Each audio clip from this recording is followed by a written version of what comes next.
مشرکین عرب کی بے بسی پر غیرت دلاتے ہوئے قرآن مجید میں ارشاد ہے کہ تو اس جیسی ایک صورت تو لے آؤ اور اللہ کے سوا اپنے سب حمایتوں کو بلا لو۔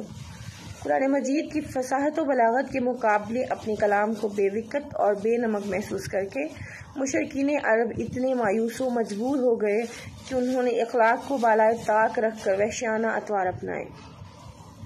اور رحمت عالم صلی اللہ علیہ وآلہ وسلم کی عداوت و دشمنی میں اس حد تک پہنچے کہ طرح طرح کی ایذائیں پہنچا کر سختیاں کرنے کے باوجود بھی دل کی بھڑاس نہ نکلی تو دارالنداء میں جمع ہو کر آپ کو شہید کرنے کا مشورہ کیا، لیکن اللہ تعالیٰ نے اپنے محبوب اکرم صلی اللہ علیہ وآلہ وسلم کو کافروں کی سازش سے مطلع فرما دیا۔ چنانچہ سرور عالم صلی اللہ علیہ وآلہ وسلم اپنے رفیق قلبی اصداق الصادقین سید المتقین حضرت ابوبکر صدیق رضی اللہ عنہ کے ساتھ رات کے وقت مکہ معظمہ سے نکل کر مدینہ طیبہ کی جانب ہجرت فرما گئے۔ قرآن مجید میں ہجرت کا واقعہ مندرجہ آیات میں بیان کیا گیا ہے، اور اے محبوب یاد کرو جب کافر تمہارے ساتھ مکر کرتے تھے کہ تمہیں بند کر لیں یا شہید کر دیں یا نکال دیں، اور وہ اپنا سا مکر کرتے تھے اور اللہ اپنی خفیہ تدبیر فرماتا تھا، اور اللہ کی خفیہ تدبیر سب سے بہتر ہے۔ حضور اقدس صلی اللہ علیہ وآلہ وسلم اعلان نبوت کرنے کے بعد 13 سال تک مکہ معظمہ میں قیام پذیر رہے، اور جب کفار مکہ و مشرکین عرب کی عداوت اور تکالیف حد سے متواجس ہو گئی تب آپ نے محکم رب ہجرت فرما کر مدینہ منورہ میں سکونت اختیار فرمائی۔ لیکن مدینہ منورہ میں آپ کو عرب کے کفار مشرکین اور یہود نے ایذائیں اور تکلیف پہنچانے کی حسب استطاعت کوششیں کی۔ مدینہ منورہ کی سرزمین کو اپنے مقدس قدموں سے مشرف فرمانے کے وقت تک، یعنی آپ کی ہجرت کے وقت تک، مدینہ منورہ میں یہودی کافی تعداد میں آباد تھے۔ تجارتی، سروتی، سماجی اور دیگر اہم امور میں یہودیوں کا کافی اثر اور تسلط تھا، اور مالی اعتبار سے بھی وہ اہل ثروت میں شمار ہوتے تھے۔ مکہ معظمہ کفار اور مشرکین کے مدینہ منورہ کے کفار اور یہود کے ساتھ تجارتی اور سماجی مراسم تھے، اور ان کے تعلقات اتنے گہرے تھے کہ ایک دوسرے کے سکھ دکھ کے ساتھ ہی ہوا کرتے تھے۔ مکہ معظمہ کے کفار نے اپنے قاصدوں کے ذریعے اپنے ہم خیالوں ہم پیالہ لوگوں کو حضور اقدس صلی اللہ علیہ وآلہ وسلم کے خلاف اکسانے اور ابھارنے میں کوئی کسر نہ اٹھا رکھی، لیکن مدینہ منورہ میں محبوب رب العالمین صلی اللہ علیہ وآلہ وسلم کی توحید و دعوت و توحید و رسالت عام ہو چکی تھی۔ شمع عشق نبوت کے جانثار پروانوں کی تعداد میں دن بدن اضافہ ہوتا جا رہا تھا۔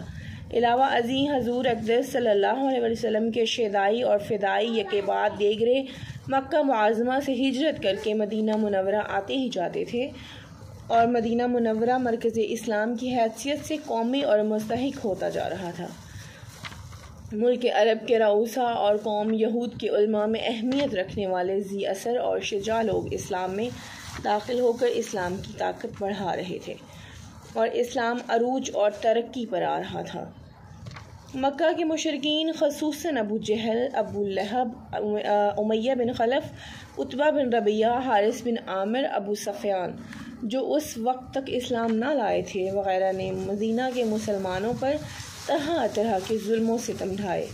دست درازیاں کی، بغض و حسد میں تشدد کی حدیں بھی تجاوز کر گئے، لیکن رحمت عالم صلی اللہ علیہ وآلہ وسلم نے صبر و تحمل سے کام لیا، اور اپنے جانثار صحابہ کو بھی ہمیشہ صبر کی تعلیم و تلقین فرمائی۔ مسلمانوں کے صبر و تحمل کو کفار و یہود نے کمزوری میں شمار کیا، اور ان کے حوصلے بہت زیادہ بڑھ گئے۔ نوبت یہاں تک پہنچی کہ مسلمان روزمرہ کفار و مشرکین کے ہاتھ اور زبان سے ایذا و آزار پاتے، لیکن رحمت عالم صلی اللہ علیہ وآلہ وسلم کی تعلیم و تربیت نے صحابہ کرام میں اخلاق حسنہ کے وہ محاسن پیدا کر دیے تھے کہ کسی نے بھی صبر کا دامن نہ چھوڑا۔ جب مسلمانوں پر ظلم و ستم کے بہتان ہونے لگی تو اللہ تعالیٰ نے حکم نازل فرمایا کہ اذن للذین یقاتلون بانہم ظلموا، پروانگی اجازت عطا ہوئی انہیں جن سے کافر لڑتے ہیں، اس بنا پر کہ ان پر ظلم ہوا۔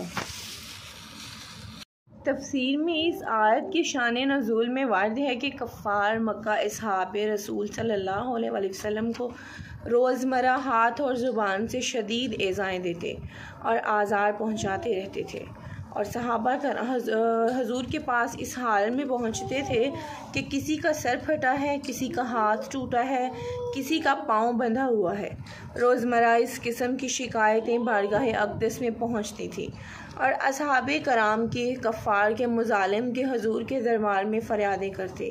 حضور یہ فرما دیا کرتے کہ صبر کرو، مجھے ابھی جہاد کا حکم نہیں دیا گیا۔ جب حضور نے مدینہ طیبہ کو ہجرت فرمائی تب یہ آیت نازل ہوئی، اور یہ وہ پہلی آیت ہے جس میں کفار کے ساتھ جنگ کرنے کی اجازت دی گئی ہے۔